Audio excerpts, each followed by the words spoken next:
তোমার চারিপাশে একটু খেয়াল করলেই বুঝতে পারবে কিছু কিছু মানুষ তোমাকে সিক্রেটলি স্টক করে।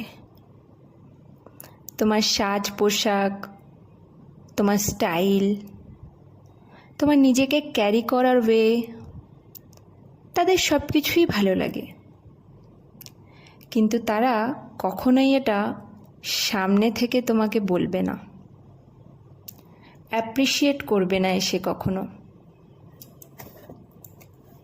এরাই আবার সিক্রেটলি তোমাকে কপিও করে। খুব মজার না বিষয়টা? এই মাছ ভাজার মতো তারাও একটু একটু জ্বলে, কিন্তু প্রকাশ করে না। কাদের কাদের আছে এরকম আশেপাশের মানুষ? কমেন্টে অবশ্যই